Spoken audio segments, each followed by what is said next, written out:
Welcome back. Today I got a boat that's kind of a challenge, but I'd like to show you a different way to approach that challenge. If you'd like, feel free to subscribe, give me a thumbs up, that would be nice, but mostly enjoy. All right, well, you've got it. The boat you've been waiting for. You want to know if I sand or if I compound this? Well, I'll tell you what. I've got a solution for it. You're not going to like it, but you know, it is what it is. This boat has gotten some serious neglect going on for the last, I'd say, 20 years. We are going to take off the emblems and replace those with a decal. In the meantime, I've got some heinous waterline oxidation to deal with. And any of you that have a colored hull, if you're using toilet bowl cleaner to clean your boat and clean off the scum line, you're wrong. Knock it off. Just use a brush and some soap and some elbow grease. You sit that toilet bowl cleaner on there and it pulls all the pigment out of the gel coat, and it's not helping you at all. Now, the top side of this boat is no better than the bottom. There's a slight reflection, but only from time.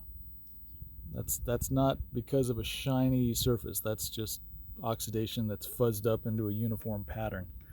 The rest of this, however, is just rough. And I might sand it, you never know. But if you're wondering what I generally think of to fix a boat like this, it's pretty simple. Grab yourself a 12 gauge and go to town. Put this bad girl out of her misery, because honestly, there's not much that's going to help this besides hours and hours of grinding. Whether it's sanding or with compound, you're going to be here for a while. So if this is what you got, and you also have one of these, great. Grab a beer, put her out of her misery, go buy a new boat, and then we'll start from scratch. Or you can hang out here for a little bit, watch what I do, and you might be able to save your boat if she looks like this. Anyway, we're going to get into it. I apologize for the shotgun if that was triggering for anyone, no pun intended. We've got beer, a boat, and some guns. This is America. If I had a demonstration of a failing democracy, I'd have the whole kit. Sorry, I said I wasn't going to get political. I'm working on it. All right, so the next thing I'm going to do is take off these little emblems up here because nobody wants those. We've got a decal to replace them. I'll take off the things themselves and the glue residue behind. I will then start to compound it. And if you're interested, you can hang out. I assume you're interested. I'll see you in a little bit. All right, now to get into this, and we're just talking about the emblem here, you're going to want some stuff. So grab yourself some acetone or some paint thinner or some denaturized alcohol. Grab a, come on, move over. Grab one of these guys right here. This is a little scraper. It's got a plastic razor blade so you're not hurting the boat. And previous to turning the camera on, sorry for the headache-inducing camera jockeying.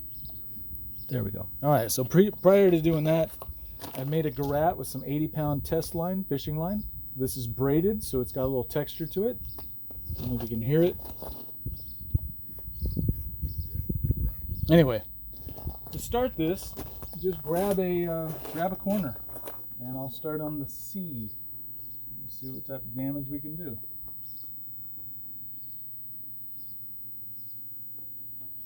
And this should go pretty quick.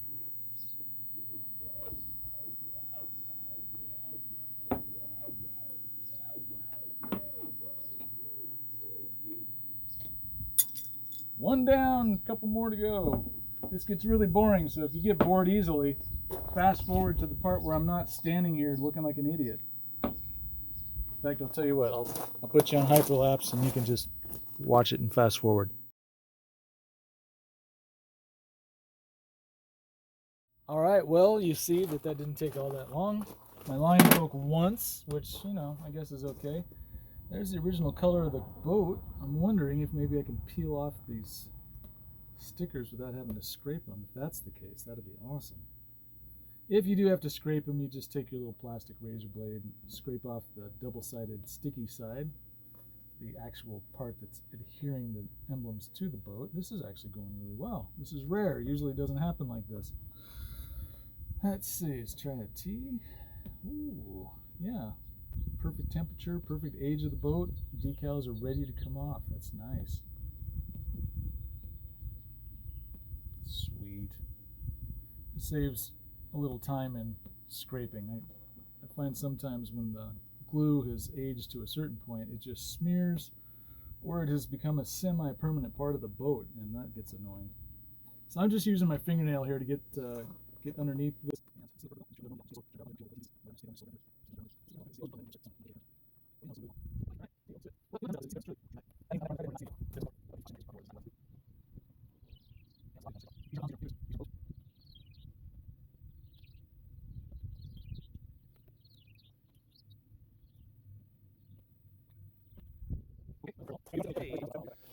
Okay, well, the next step is to grab your acetone or your denatured alcohol or your paint thinner, or pick a thing.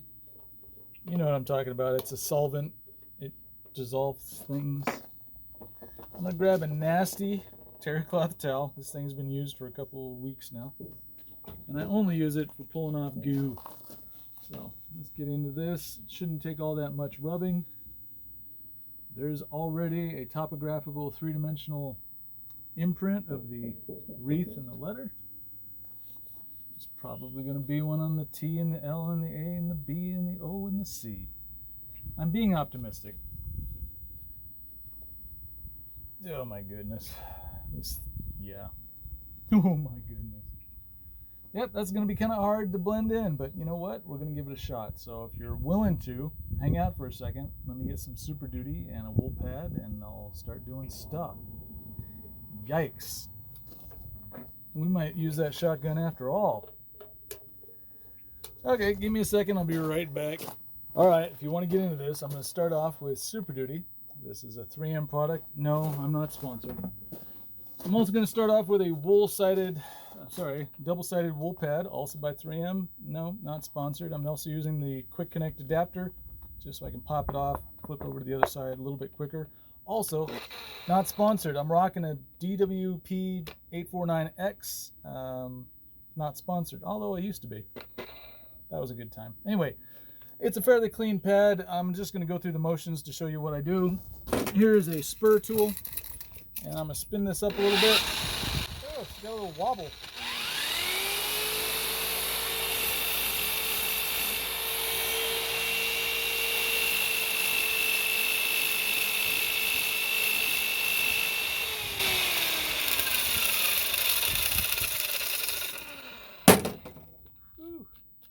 Alright, well, a wobbly pad with Super Duty, no big deal.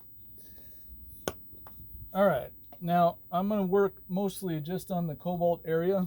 So I'm going to put my Super Duty on kind of the outside half of the pad. I'm going to put a little extra on just because it's a dry pad. And I've got a lot of work to do. I'm going to go slow, spread this out, and then focus. Alright, that's officially spread out. Now I'm going to focus.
you can still see the raised part. The only way to get rid of the raised part, not the only way, you can keep grinding on this for a while and you will kind of level them out. Where the letters were, you'll level them out. But the only way to get them out effectively is to take block sanding, take a piece of wood and sandpaper and just go back and forth until there is no raised lettering. Now the guy is going to put a decal on, so I'm not worried that he can see that. It'll give him a place to figure out where to put the decal. And there's going to be another step of heavy cut plus perfected EXAC going on top of that same area that we were just at. So, it's going to get a little bit more work thrown at it. This does, however, give me an indication of what the rest of the boat's going to take just to get some semblance of a shine out of it. Now, the next area that I want to work on is this bottom nastiness down here, and I just want to play down there. So if you're willing to spend some time, I'll set you up about here, and we'll get into this. And I'm going to even zoom out. There you go. So I'm not sure how this is going to go, but it doesn't hurt to try. Set you a little closer so you can see what it is I'm doing. All right, let's give it a shot. I'm going to use the relativistically clean side of the pad. Add some more Super Duty because, ugly boat. And just like we did above, so below. Spreading, and we'll get into it.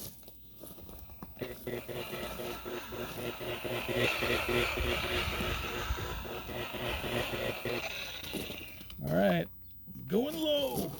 This is going to be a slow process, not going to lie.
Well, while she's added some shine and a slight amount of color, based on what I'm seeing, I'm going to probably have to hit this section maybe 2 or 3 times. Is what it is. Let's go! All right. Thank God I have more Super Duty.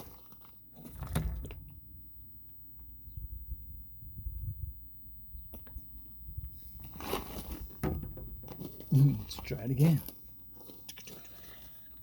Now, if this takes 2 or 3, I might go grab a sanding disc and just, do that thing, because nobody should have to sit here and grind that long on Gelcoat, especially with Super Duty. This stuff's expensive, and the tariffs are only going to make it less affordable.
Yep, she's gonna take maybe 3 passes.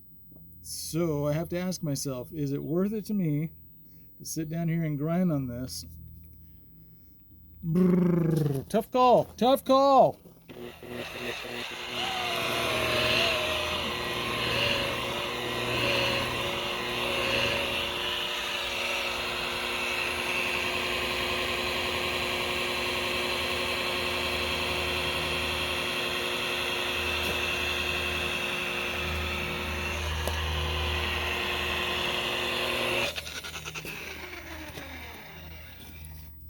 All right, I'm gonna stand you back so you can see what I'm looking at.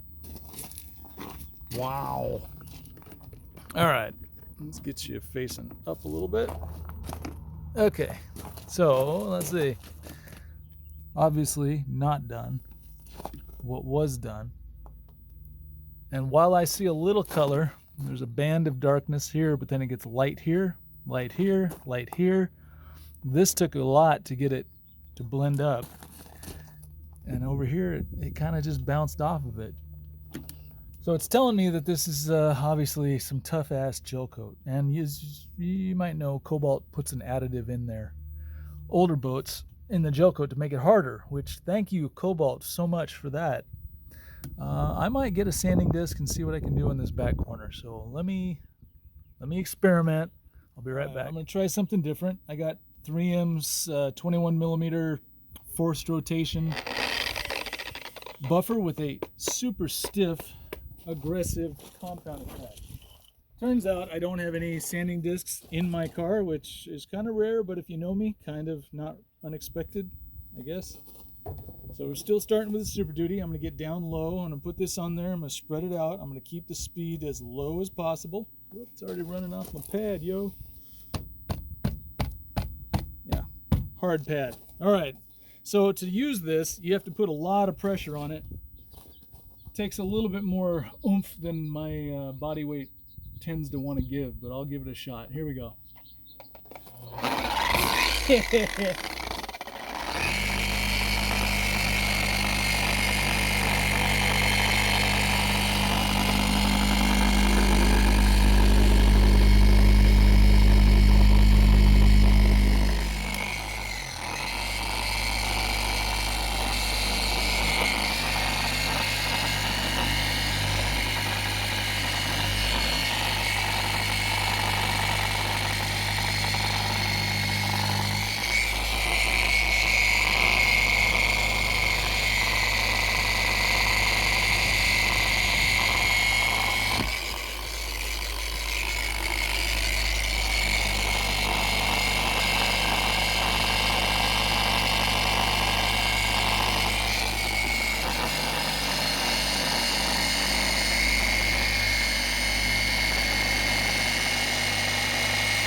So aggressive. seriously, if you weigh like 250, 300 pounds, and you want to grab one of those machines, they do work. As you can tell by the shortness of my breath, however, I don't have what it takes to keep pushing on that thing for hours and hours on a boat, but you can see it's doing some work. So I'll tell you what, I do have the energy to push for a couple hours. And since that's the worst of it down there, that apparently is what I'm going to be doing. As an example, there's what I did before with the wheel, and there's what I did with the forced rotation. Pretty pronounced difference. Yeah, you got to push so hard. If you can see that the pattern on the top of the buffer, it makes that pattern. So what I try to do is, while this little dot is spinning and making a circle, I try to stop it so that it just makes a circle and it stays at maybe the 6 o'clock, 3 o'clock, or the 12 o'clock position. That's how you know you've got enough pressure to make it do its thing, but not so much that you're going to burn anything. I will say also that this machine stacks up heat. It is creating a lot of friction, and it does not like to let you know ahead of time that you're doing stuff that might be dangerous. I don't use it all that much. You've seen why. I'm a giant small person and I can't push for forever on these things, but I will give it a shot right here, and we'll see if I can't clean up what I just worked on moments ago. Oh, here we go.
Believe it or not, the shotgun is a lot more fun and entertaining, but this is doing a job. I mean, it's doing a job. So I'm gonna keep going with this, a little bit more Super Duty.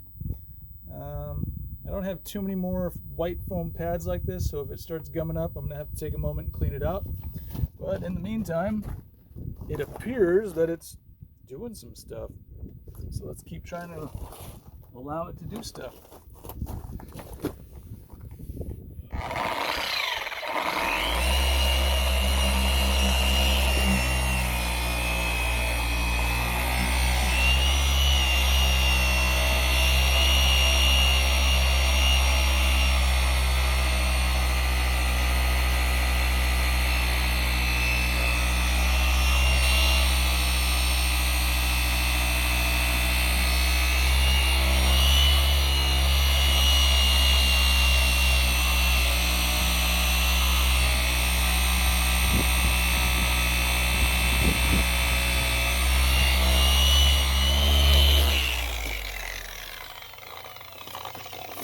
you have to move.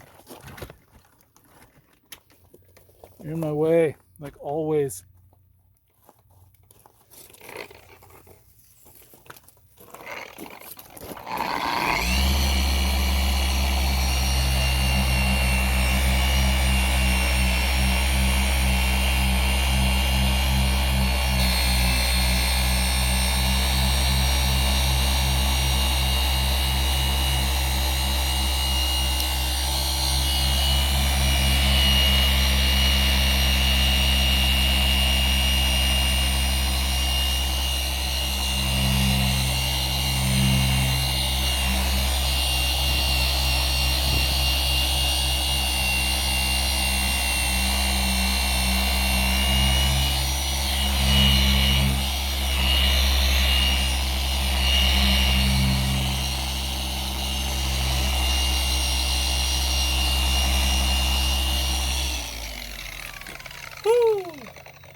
That is a lot of fucking work. Damn. All right, well, I mean, yeah. So that's the plan. I don't have any sanding discs, and I've got a lot of waterline to do. I'm going to tell you what. Nobody needs to see this and watch me sweat my butt off while I'm standing out here. I'm going to put you on pause and just stop recording. I'm going to work on this waterline. When I get done, we'll come back up here and see what type of damage I can do with a normal buffer and a normal wheel. And yeah, whew. FYI, she's gumming up pretty good. Very green pad, used to be white. So we are taking off some boat. It is doing what we want it to do. It's just, it takes a lot. And again, if you're a big guy or girl and you want to use one of these machines, they do work. But good gracious, you've got to put a lot into it to make it do it. And that's what I'm going to be doing for the next hour or two. So if you don't see me for a little bit, that's the reason. I will come back when we're working on the top side of this, or at least above the white line. All right? Talk to you in a little bit. All right, well, that was fun in an entirely not fun way. That thing takes a lot of force. It does work. I mean, forced rotations do work if you have a stiff pad that's, I mean, it's literally stiff enough that you think that it might scratch the boat.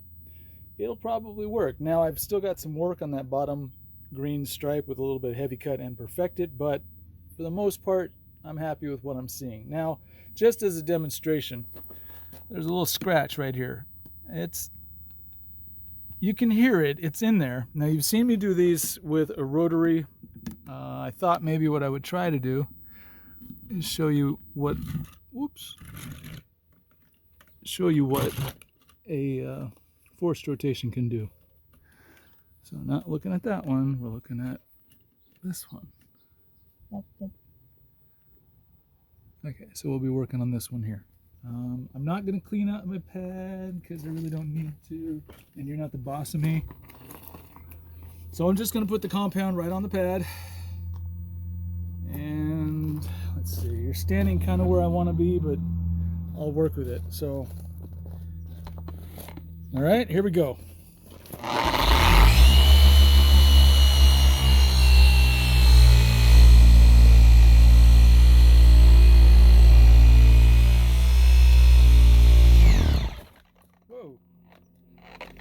I actually stopped the buffer. That's pretty rare.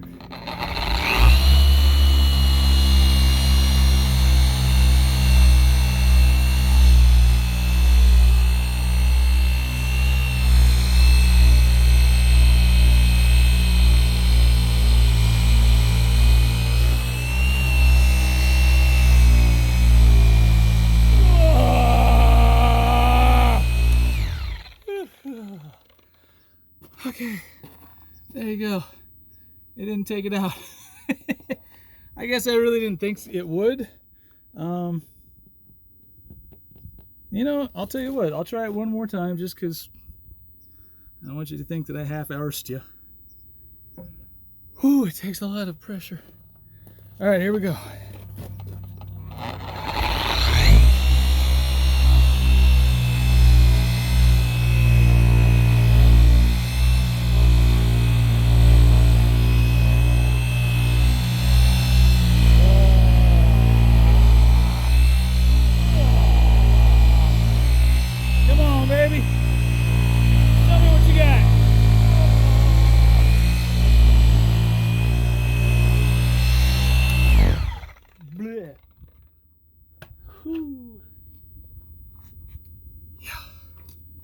Well, the scratch, the scratch is still there.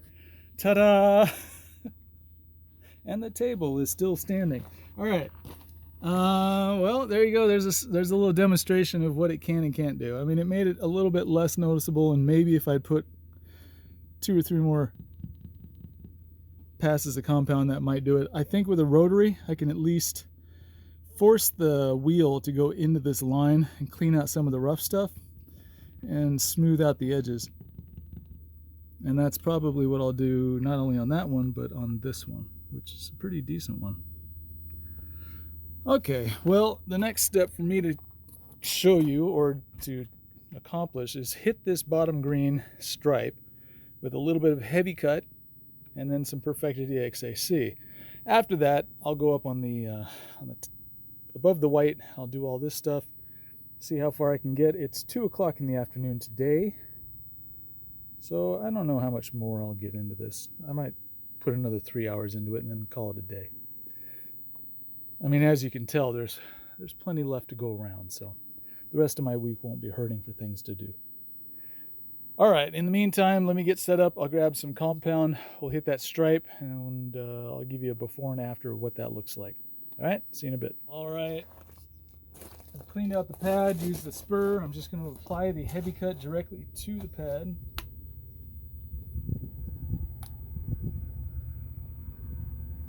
We've already hit this with Super Duty, so there are some rough edges here. We're just trying to clean that up. So I've got myself set to a low speed. I'm going to spread this out. That should be good. Make sure it's covering everything.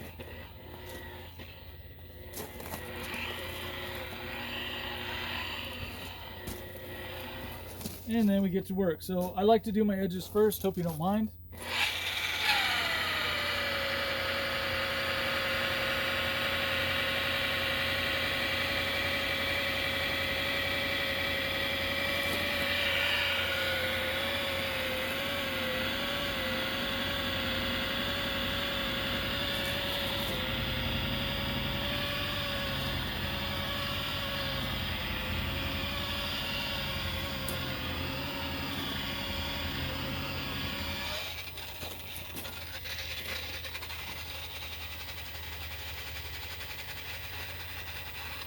Next edge is on the bottom. I'm going to find an angle that works for me and just slow walk it up towards the front.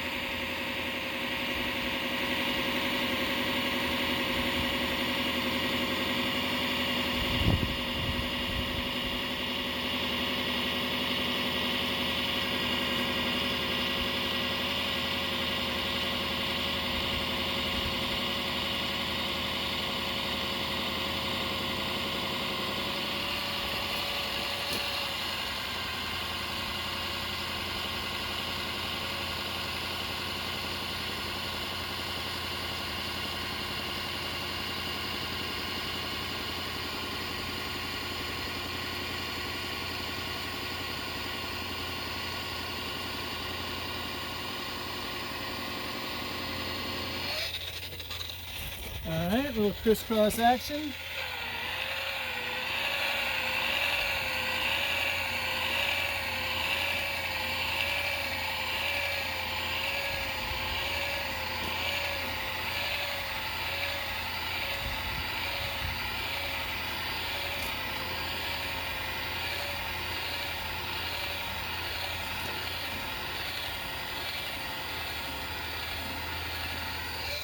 Alright, let's flatten out.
Yay!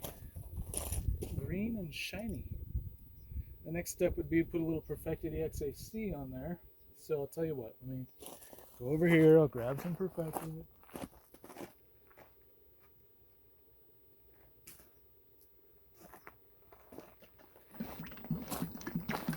I'll flip my pad over because it was just using Heavy Cut, which isn't completely unrelated to Perfected. So the other side of the pad is clean-ish. I'll put just a little bit of Perfected on there. Just enough to cover that area. And we'll go through the same exact steps we just did, all right? So spreading, edges, flatten out, finish. So cover everything.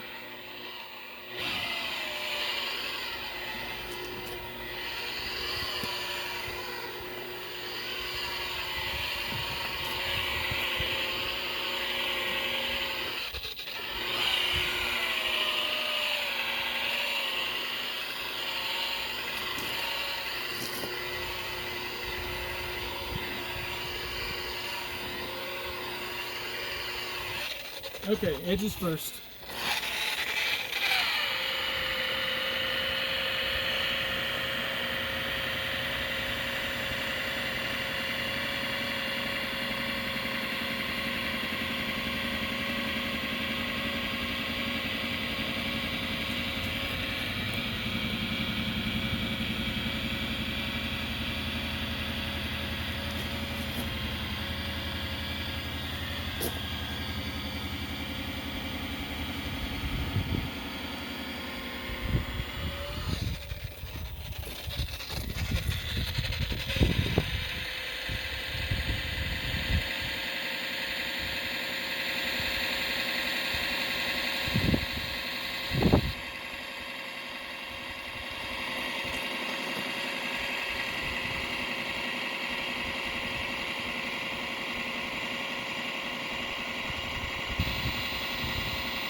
Cross cut, and then we finish up.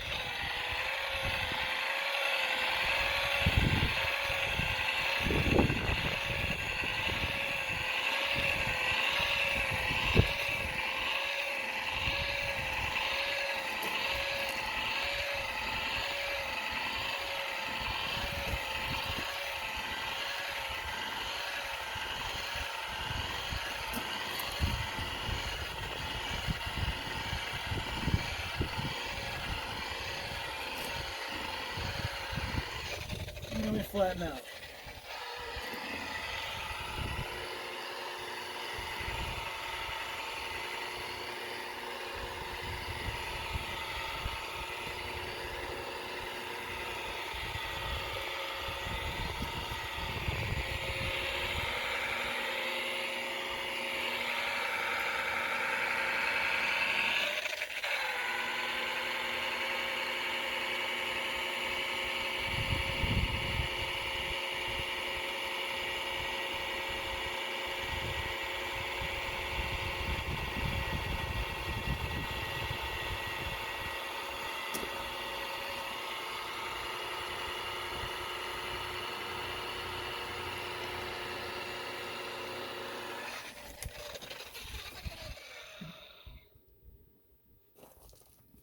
And then we cross our fingers and hope to the boat gods that we've done a decent enough job, that the reflection looks nice and tight, no swirls, and it's brought back color uniformly to this previously janked up little piece of gel coat.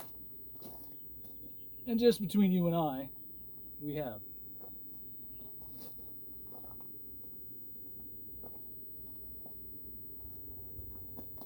Ooh, okay, I'm seeing stuff.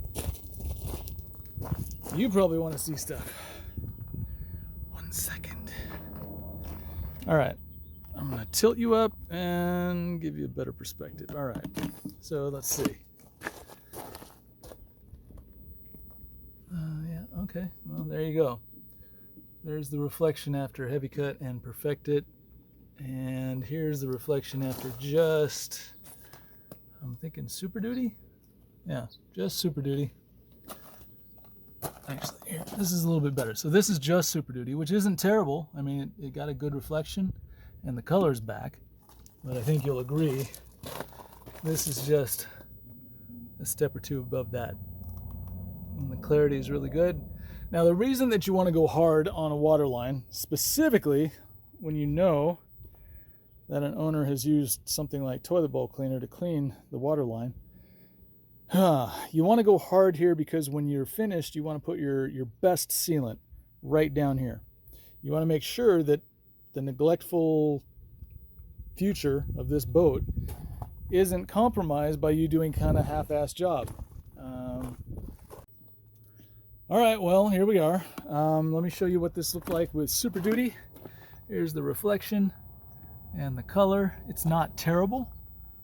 It's actually pretty good for Super Duty.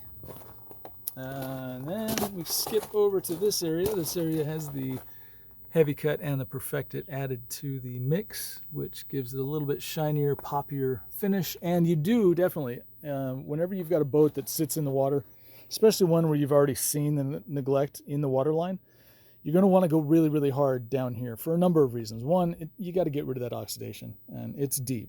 Two, this boat's going back in the water, and it's going to be treated the same way as it was before you got it.